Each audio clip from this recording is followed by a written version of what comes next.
Hi, my name is Gail Hoban. I am the Assistant Vice Chancellor for Community Relations, and I'd like to welcome you to our 25th Annual Community Breakfast. Thank you. It's wonderful to see so many familiar faces and to welcome new friends. We're happy to have both Bob and Claudina Quinn here, along with special guests, including many of our previous Quinn Award recipients. If you look at the back of your program, you will see a list of former honorees. Please give them a round of applause. It is now my pleasure to introduce to you someone who has been committed to community engagement from the very beginning. Under his leadership, our university has been forging new relationships in our communities, maintaining connections with our longstanding partners, and re-envisioning just what we are capable of doing when we work together. It is my pleasure to introduce to you our Chancellor, Keith Motley. Hey, thank you. Good morning. Good morning, good morning, good morning. Let's give Gail a round of applause.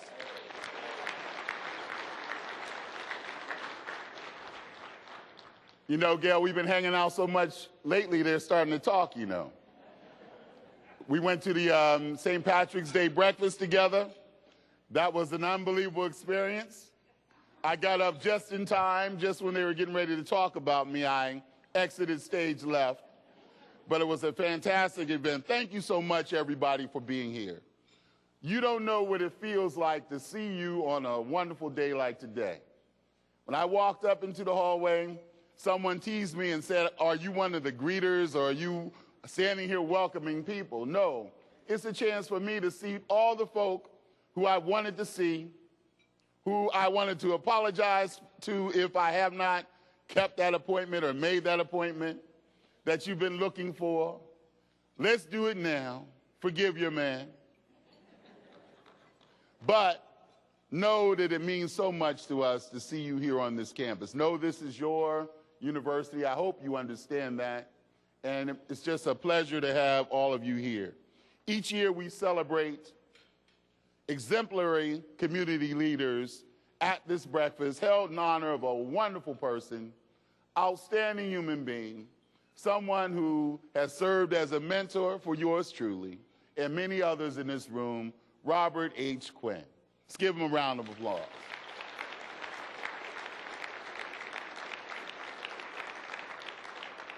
We didn't have to call this event the Community Breakfast. We could have just said Robert H. Quinn, and you would know what we're talking about.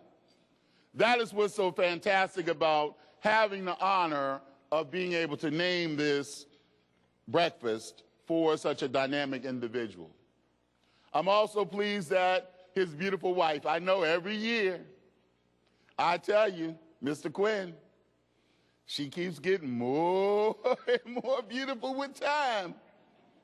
You know, I met her at the front desk. Now, that's who I was waiting for. She showed up at the front desk, and I was so glad to see you both here this morning. It means a lot to us to have both of you here. Thank you so much. Thank you so much. Thank you so much. I also like to thank all of our elected officials that are here in this room today. I know my city councilor friend, where is Maureen at? I know she's here, looking as gorgeous as ever. Thank you for being here. She always reminds me when she's in the room, we play tag. We try to follow each other around to these events in the neighborhood. She always beats me. She's always there before me, stays longer than I do, and also makes a tremendous difference in this community. My brother from another mother, State Representative Marty Walsh, is here sitting up in the front. So grateful to have him here. Young man who is out here working hard in this community every day. And also our State Representative, Paul McMurtry. Where are you, Paul? Stand up. It's good to see you. I couldn't get to you this morning. Arthur Bernard had you all locked up. But I know you've told us in the past, and I know it holds true to the future, that you're really anxious to continue to work with us, and I'm so grateful for that. I also look out and see my good friend, Jim Brett, here this morning. Thank you for being here as well. Let's give Jim a round of applause. New England Council, officially known as Harry's brother on this campus. Okay, that's the honor when you come here. You're Harry Brett's brother. Those of you that don't know Harry Brett, that's Harry over there, of the world-famous Brett. Well, I got some new faces I want to show off this morning to you, or reintroduce some of them to you as well. First of all, we established a very important office for work with the community, the Office of Community Partnerships. And we got a person truly committed to community engagement to run it. Someone who we're really proud of. Luciano Ramos, stand up. Is he here this morning? There he is, he's back there. Came all the way up from Tallahassee, where he was the Associate Director of Florida Campus Compact. He's been coming for 2 years. And we're so grateful that we finally convinced him that this was the right space. You're going to see, so welcome. So grateful to have you here. I'm also pleased to announce that Arthur Bernard came back to his senses and rejoined our staff after, I don't even know how many years, hiatus in the governor's office, where he was just relaxing, chilling, doing all this. Now he's coming back here to work on the issues that we need him to work on. In all seriousness, he was the chief of staff for Governor DeBall Patrick, and I was honored when the governor called me and asked me. Now, he didn't have to call and say, hey, Keith, I got good news and bad news. I'm still an author, is the first part of the bad news. And the good news is I'm still an author. And I said, okay, well, just send him back the same way that you got him. And so we're so grateful that he's back here the same way that he left, ready to work for us as an institution and work with you in the community as Vice Chancellor for Government Relations and Public Affairs. And we're so grateful. Welcome back, Arthur.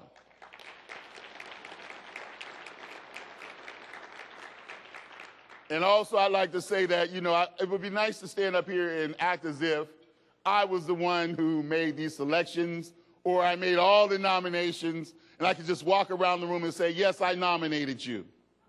That's not true. There are people who submitted nominations all over this room. That's what makes this event special. Thank you for that. The Quinn Award becomes a magnificent award because you have nominated someone. So thank you for taking the time out of your life to do that. Deciding on the winners is never easy for the committee. That's why we have such a distinguished committee. There's so much work to be done. That's why they're happy to have this breakfast to celebrate all the efforts of all of you in this community that you undertake to benefit all of us. And so thank you. As you know, being involved with our friends and neighbors is so important to this university. That's why we have neighborhood dinners, which bring together civic leaders, business and nonprofit leaders, law enforcement people, Main Street directors, and elected officials, including city councilors and state representatives. I met with folks from our neighboring communities. And over the last year, we've reached out further to Chinatown, Roxbury, West Roxbury, and Roslindale, Charlestown, East Boston, North End, and Quincy. We met with so many people, they wanted to know what was going on. Are you all running for office or something? No, we said we're just running or trying to stay in the running to be your great public research university in the city of Boston, serving you in a way that we hope makes a difference in the lives of the people that are your constituents, in your family, and beyond, and that you'll take note of what's happening here. We don't want to let you off the train or the bus or the plane yet. It's time to get on, because this university is on the move, and we want to move with you. And I'm looking forward to meeting with our friends in Brockton, Cambridge, and Somerville as we go out into the spring. These dinners are so valuable to me because they give me a chance to sort of talk with people one-on-one in smaller groups, and to do something that many of my staff say, that if I always get sore throats. And they tell me, well, Chancellor, if you just listen a little more,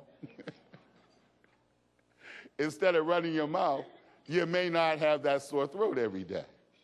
And so it gives me a chance to sit with smaller groups and to listen. It's getting harder. How you doing, man? It's great to see you here. Coming in from Brockton, I love that. So I'm glad to see you down there. I've said this before. The University of Massachusetts Boston is not, cannot, and never will be isolated from the communities around us, nor would we ever want to be. See, we don't do this because it's fashionable, or we read it in the Chronicle of Higher Education, or the Dorchester Reporter said we should be doing it.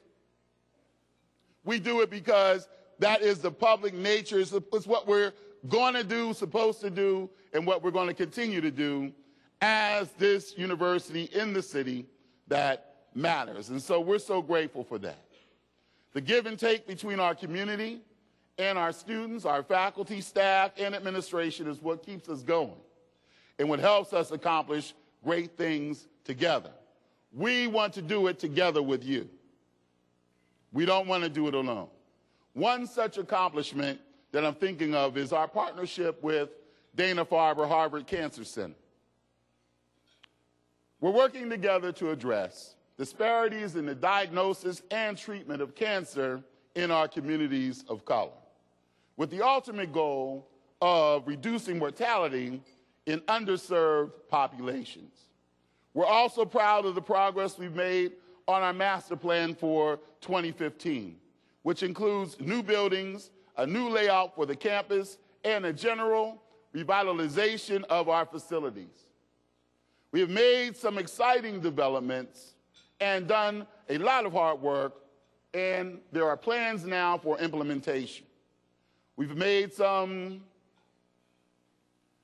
decisions, along with you, that are going to transform this peninsula to a destination point for this city. Every day I get up and ride on this campus, I realize how fortunate we are to be here in Dorchester Bay, looking out on the world from this position. Even on a day like today, when it's low tide, it's beautiful out here on this peninsula. You can find a waterfront that just makes your heart just sing. And if you're sitting here scratching your head thinking, master plan, then we hope to see you here on April 5th, which is the day when we're inviting you in. If you haven't heard about what we're doing, we are inviting you in to discuss our planning process and also to help us think about our future. I will tell you this. Our master plan has such potential for further integrating this campus with community and creating open spaces, green spaces, and walking paths out here on this peninsula that everyone can use. I'm excited for you to learn more. Please take the time, April 5th, to come out and be with us. So I know, Chancellor, aren't you supposed to be up here talking about awards? Do you think I was going to let you walk in this room and not tell you about what we're doing over here? I got you at least for a moment. I know after the first award is done, some of you will go to the door because you have things to do. So I just wanted to get that all out front, and now we can get into that. But let me just take another moment to recognize a few of the latest accomplishments of our community relations team. Gail Hoban, who you met earlier, is leading a dynamic team as Assistant Vice Chancellor for Community Relations. Her team has been busy doing unbelievably great things. Everywhere I go in the neighborhood, Gail is this, and Gail is that, and oh, what about Gail? If I got one more what about Gail at the St. Patrick's Day breakfast the other day, I was going to stab myself with my ink pen. But no, I'm just so proud of what she's doing. You should know that Phil Carver has been making connections on behalf of this university in its community left and right, working with local business people, main streets, boards of trade, and economic development agencies. When Tina Cherry, a former Quinn Award winner and founder of the Lewis Brown Peace Institute, reached out for some help with organizational needs, there was Phil. He was there to connect them with our graduate sociology class and Professor Stephanie Hartwell and Keith Bentelli, whose students are now working on doing a pro bono agency evaluation for the Institute. Phil was also instrumental in setting up a partnership between Professor Anne-Marie Frankick's undergrads in environmental earth and ocean sciences and the Hyde Park Green Team to conduct pollution tests on the Neponset River. Now that tells you that we're trying to not only talk about it, but we're putting action to it and we're connecting the dots. Akia Powell, where's Alkia at? And where's Phil? Phil, stand up so they can see you. Is Phil? Is Alkia Powell over there? Now, Alkia has been working with the Boston Police, both in B2 and in B3 divisions, to bring UMass Boston student athletes to volunteer at the BDP, at the Boston Police Department's holiday events for local children. I was at an event the other day, Charlie, and someone thanked me. They thought I was you. They told me that they gave you a bunch of ties. Where's Charlie Titus? So I think it's only fair, since they gave you those ties, that you share some of them with your chancellor. Particularly since I said, thank you very much, I appreciate it, and all of that. Also in February, she helped with the planning and coordination of a local tour for students from the Boston Public Schools of the Massachusetts colleges. Not just here, of the Massachusetts colleges, headed by people of color in association with the National Black College Alliance. And finally, the person that holds it all together, where's Mona? Mona Casper Conley. She's got to be around here somewhere. Oh, she's in the back under the lights. Give her a round of applause. She makes sure all the I's are dotted and the T's are crossed, and she's that friendly voice on the phone when you call from the community asking for some assistance or to find out some information. Many of you also know I had Charlie stand earlier because those ties sort of came up in my head all of a sudden. Charlie Titus, but also Jane Rudovich Higgins from Athletics and Recreation, Special Programs and Projects. Also, Sherrod, is he here? Sherrod Williams? Sherrod Williams from Student Affairs. Together, these folk are out there working in the community, building community relations, volunteering our students, and making it done. They help create a positive climate for our students and the community. Because of their commitment, because of your commitment, and because of our community, this event is really a high point of our year. It gives us an opportunity to talk about how important you all are to this university. We aim to be more than a good neighbor. We want to be your university. We want you to take pride in the University of Massachusetts, Boston, and truly feel a part of what goes on here. By hosting this breakfast each year, we're able to celebrate our mission, we're able to honor individuals who are working on behalf of the community, and we're also able to show our commitment to the values that we uphold as an institution. And so, without further ado, let's get to the Chancellor's Award for long-standing community commitment and service. Now, this is an award that recognizes individuals who representing corporate community partners who've distinguished themselves in service to our community.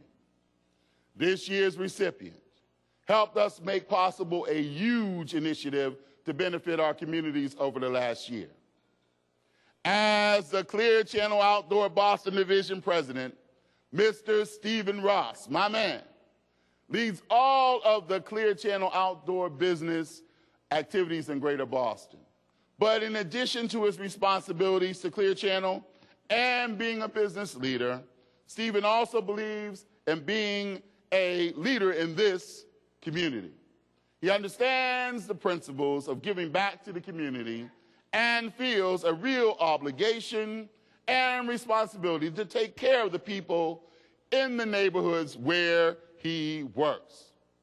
Under Stephen's leadership, Clear Channel's Boston Division has made generous donations to and begun partnerships with many charitable, civic, and government organizations that do great things in their community. For instance, Stephen has entered Clear Channel into partnerships with the Girl Scouts, the Jimmy Fund, the Easter Seals, the FBI, and the Massachusetts State Police. Now, back in October, the University of Massachusetts Boston got to join this esteemed group of organizations on the end of Stephen Ross's philanthropic spirit when we came up with the idea of turning artwork from young people into peace-promoting billboards all over Boston. Over 20 teens from Boston, part of a Boston Police youth group, worked with our community relations staff and graphic design teams to create posters based on the concept of what does peace mean to you. We blew these posters up, and then Stephen Ross and Clear Channel donated the printing costs and the use of 8, not 1, not 2, 8 billboards located at various spots throughout the inner city. Because of Stephen Ross and Clear Channel, these billboards are all over the city and will be there until the fall. You've probably seen them around Dorchester, Mattapan, and in Roxbury. We're also grateful to Clear Channel's involvement in this effort, and especially for Stephen Ross's willingness to partner with us to help our ideas come to fruition.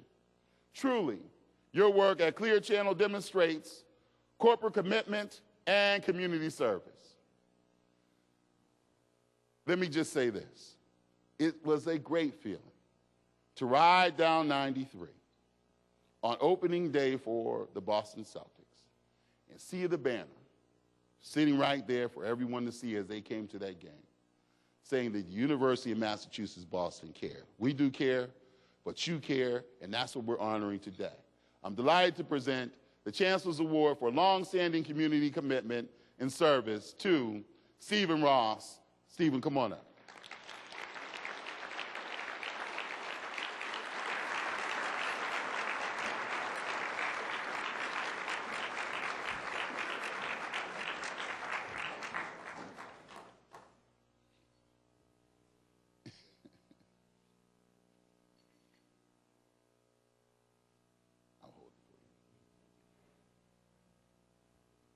Well, thank you, Chancellor, and I want to thank all of you for coming out today. Need to get my reading glasses out. Now that I'm 50, I can't go anywhere without them. You know, I clearly remember the first time I realized I was getting older. I was living down in Tarpon Springs, Florida. And it's about 40 minutes north of Tampa. And average age of the person there was probably 60 plus. And I'm 35 years old. It's about 15 years ago. My company wanted me to move up to Gainesville, Florida. It's in the center of the state. It's in the middle of nowhere, but it houses the University of Florida, so 40,000 college kids. So in Tarpon Springs, I'm the young guy. I'm Sonny. I moved 2 hours north. I went from being the young guy to the old guy in 2 hours. It was like a time warp. So here I am. Back then, if you asked me, what have I done, I probably would have said, I bought a new minivan for my wife and kids, and they're able to drive around in safety and comfort. But now, if you ask me that question, it has a very different meaning. So when I had the opportunity to partner up with the Chancellor and UMass Boston, I didn't hesitate. And we did the anti-violence campaign to stop youth violence. And last year was a very difficult year in Boston, and helping steer kids away from gangs and violence will always remain a top priority. I also had the opportunity to partner with the Cancer Garden of Hope. It's located right at Government Center, and it's an area that was created where people could purchase a brick in memory of someone that had fought the cancer fight. Now, not all were successful in that battle, but the money that was raised was donated to cancer research, and it was a significant amount. Currently, I'm partnered up with the Anti-Defamation League, and we launched this huge anti-bullying campaign urging students and parents to take a stand against school bullying. And the first week it was up, we immediately got a call from a teacher, and she thanked us for doing something to address this problem. She said the entire faculty is buzzing about the billboards, and she's also hearing from parents, which sometimes was uncommon. They're excited and delighted that these boards are out there reaching the community as a whole to confront school bullying. So, every single one of us has the ability to influence our communities for the better. So when you think of it, it's not just an opportunity, it's our responsibility. Thank you very much.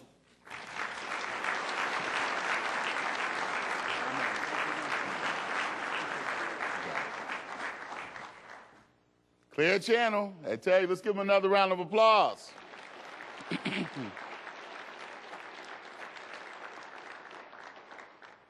And I love riding down 93 South now. Seeing that billboard up there now, just it's amazing. Particularly it's recruiting season.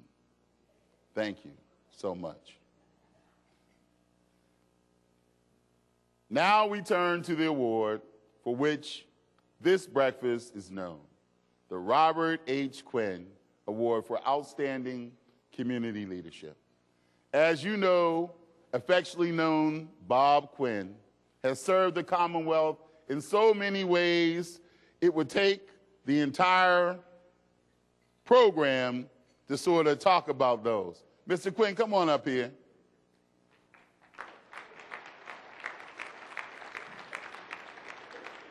Now, let me just tell you, every year we try to get Mr. Quinn to sit between rounds while I'm up here talking. This year we're going to have him sit. We got a chair for you. We're going to have you sit until it's your turn to talk. I know, he's like, who are you to tell me what to do, young fella? But he took that seat. Thank you. Speaker of Massachusetts House of Representatives, Massachusetts Attorney General, Chair of the University of Massachusetts Board of Trustees, namesake for a building that I walk into honorably every day, knowing that his name is on the building, and so the work should continue to be honorable, and it should be something that's cherished, and it should be something in the model of this young man. This award is given only to those individuals who uphold the values embodied by Robert H. Quinn. This year's Quinn Award winner was born in Tehran to Armenian parents, moved to the United States in 1958, and graduated from Columbia College not long after that. After studying architecture at Columbia University, he came to Boston to work as an activist for affordable housing, and he never left. In 1977, he was hired as a rehab specialist for Urban Edge, a community development corporation that works with residents, businesses, and government institutions to develop and sustain stable, healthy, and diverse communities in Jamaica Plain and Roxbury. In 1984, he became the head of that organization, a position he held until late last year. And although he's no longer CEO, he is still demonstrating his commitment to the organization by remaining active in Urban Edge's projects. Under his leadership, Urban Edge has helped develop an amazing amount of affordable housing and retail and community facilities. 1,350 units of housing and 81,500 square feet of retail and community facilities.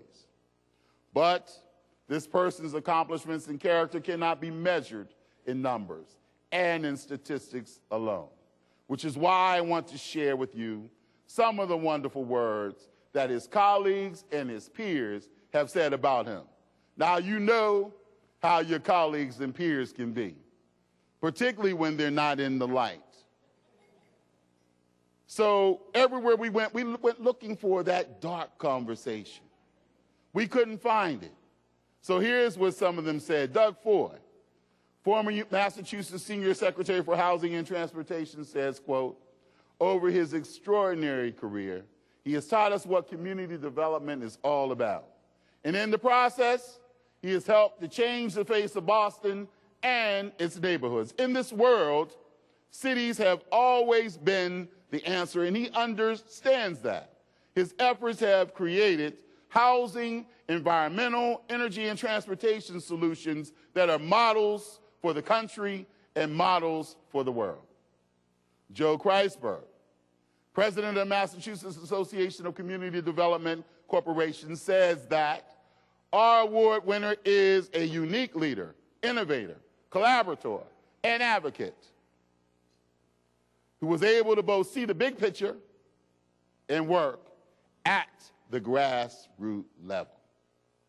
Tina Brooks, Undersecretary for Housing and Community Development in Governor Patrick's administration, says he exhibited an unbridled enthusiasm, dedication, and passion for strengthening communities and making them places for people, opportunities for people from all walks of life and from all income levels. He continually challenged me and the rest of the public sector to be the very best that we could be. And finally, none other than our alumni, the Honorable Thomas Menino, Mayor of this great city of Boston, has some fine words for you as well. He says his dedication will be sorely missed. He creates affordable housing. He just makes it happen, even in difficult times. That's what the mayor said. So clearly, this is an individual who has been an outstanding community leader and embodies all the values that our university holds dear. But before we bring you up for this award, I just want you to hear from the namesake. Come on up here, Mr. Quinn. And he's going to share some words. He's going to say whatever he wants to say for whatever period of time he'd like to see. Thank you very much. Thank you, worthy Chancellor. As ever, it is an honor for me to be here and say hello to the neighbors and get together with our worthy Chancellor. This is an especially happy day because before I was Speaker of the House, I was a politician. I worked for the neighborhood. You know what? There's a newspaper they print across the street that wanted to put me out of business, Mr. Ross, because I like billboards.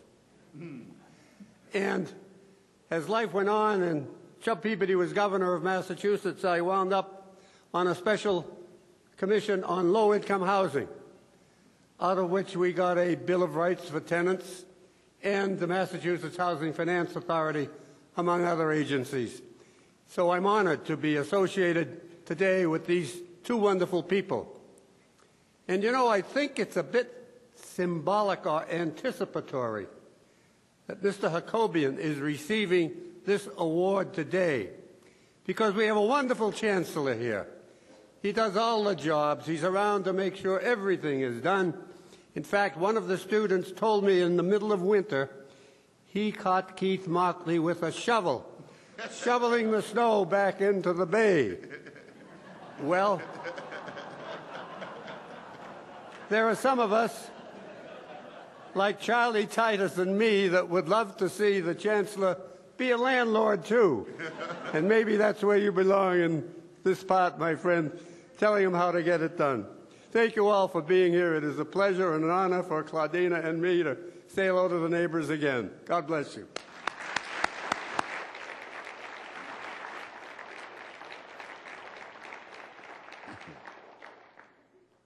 So, Mossik, come on up.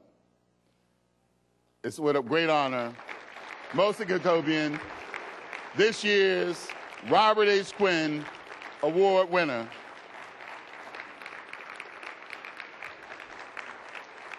We're going to go right in front of this chair. I'm going to have you hold this in the middle.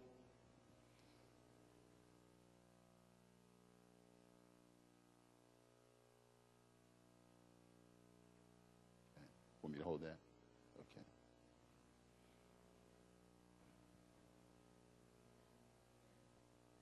Well, thank you, Chancellor Motley and the Honorable Mr. Quinn. It's particularly humbling to receive this award from two such distinguished public servants. But this award really belongs to the people at Urban Edge who do all the work. We have a big delegation from Urban Edge here that I'd like to recognize, led by our current chair. I guess I still say our. Urban Edge's current chair, Tom Davis.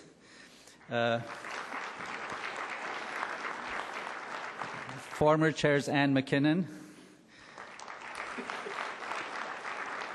and Diane Stafford, who I gather signed the nomination for me for this award. And we have several staff members led by our new president and CEO, Crystal Cornegay.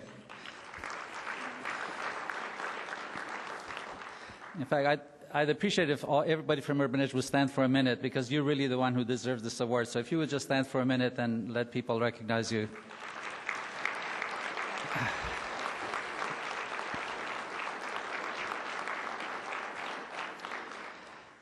We just completed a well-planned, articulated leadership transition plan in December, and Crystal Cornegay assumed the presidency and CEO position, although she's been doing all of that for a number of years and telling me and everybody else what to do. In recent years, when people were asking me, what do you do at Urban Edge, I would say, with each passing day, I do less and less on more things. My goal is to do nothing on everything. And with Crystal's help, I achieved that goal in December and was able to leave without worrying very much. And I appreciate the opportunity to continue to help Urban Edge and continue to get in trouble in other community development efforts. And I say getting in trouble because we still live in a society where things are not quite just yet, and we do need to keep pushing the system until everybody can have the opportunities offered by this university and elsewhere. My career in community development started about the time Mr. Quinn became Attorney General, about 1969, 1970, as a community organizer in East Boston. As Keith said, I'd come up here for a 2-year stint as a conscientious objector and decided not to go back to New York after getting the community development bug here. My career actually started in Columbia College and Architecture School. I was fortunate to be at the Columbia Architecture School in 1968 when there was a big student demonstration in protest against the Vietnam War, defense-related research, and Columbia's plans to build a gymnasium on a park facing Harlem. The gym would serve the elite students at Columbia and offer a small backdoor space for the community. And many of us in the architecture school thought that was an affront to what architecture was all about. The following year, we spent a year, a few of us, doing urban design work with community groups in East Harlem. And that demonstration and strike taught me how a small group of committed people can have a major impact on even large institutions such as Columbia University. More recently, in the 90s, I was reminded of that as Urban Edge and many of us joined the coalition to get Boston-based banks to do more in the neighborhoods of Boston. While in East Harlem, I had the opportunity, I was part of a 3-person team designing West Pocket playgrounds, assisted by a Vista volunteer named Mauricio Gaston. Unfortunately, in my stint in East Harlem, I learned the lessons of commitment, mainly because we spent 9 months there, got our credits and left little behind in East Harlem for our 9 months of work. So it taught me the lessons of commitment when it's missing. And part of what I tried to do in my work at Urban Edge is to not make that mistake again. Sadly, the next time my path crossed with Mauricio was on a orange line platform in the early 80s, and soon after that he passed away. My experience also began on the soccer field at Columbia, and Crystal and others have heard this story several times, so I apologize for the repetition. But one of the things you learn on the soccer field with a team, especially at Columbia, a very diverse team from all over the world, multiracial, multicultural, multilingual, is that how much people can do despite their diverse backgrounds by working together as a team and anticipating where they're going to be next, how fast they can run, how high they can jump, how they feel that day. And that kind of habit of teamwork provided some important lessons that I applied at Urban Edge and elsewhere. Our coach would run us ragged until we were in perfect condition so that we would not get tired, even if the 90-minute game went into overtime. And as we got close to the goal, he would urge us to take shots, because most of us on the forward line waited for the perfect shot because we didn't want to miss. He said, if you don't take a shot, you're never going to score. And in soccer, you have to take about 40 shots to get 1 or 2 of them in. That's another lesson that I've carried with me in community development. So with the members of the Urban Edge team, board and staff, and others in community development, we have been active for the last 40 years on the field of community development, taking shots that are not always perfect, but we've scored enough of them in order to make Boston a much more welcoming place. And with the leadership of Massachusetts, with the Commonwealth Compact, hoping to make Massachusetts a much more welcoming place. With partners, Urban Edge has helped with the Eggleston Square Main Street and many other partners. We've helped change Eggleston Square, the Jamaica Plain Roxbury parts of that area. And we're soon about to do that in Jackson Square. So there's a lot more to do. We've come a long way, but you know, you could say we're still at halftime, and there's another half a few decades to go before we can achieve the justice and social equity that we need in this city. Thank you again for this honor, and again, it belongs to everybody else at Urban Edge who did the work, and I appreciate being recognized. Thank you.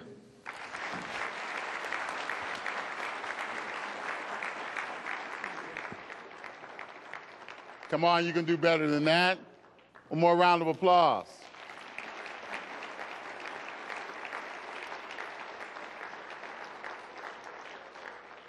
So here's where I'm supposed to thank you again, but also to tell you that I hope that you continue to look out for information about this university and the way that we want to partner with you.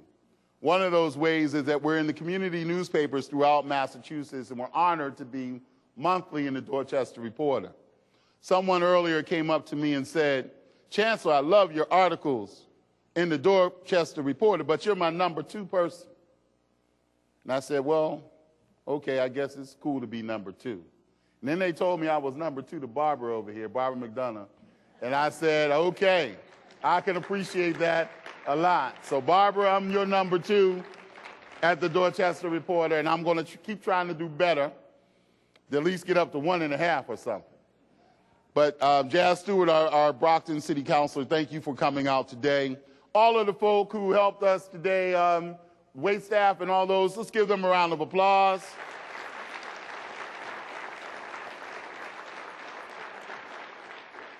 My good friends from the Boston Police Department, see you sitting in the back. Our new chief is over there. Hope you all hooked up with him. Okay? I encourage you all to stay in touch. Don't be a stranger. There are people all around this room who want to greet you, want to work with you. All of my colleagues, see, these are the ones who make it happen. My colleagues from the University of Massachusetts, Boston, stand up so folk can know that you're at their table. Stand up, let them see you, stand up.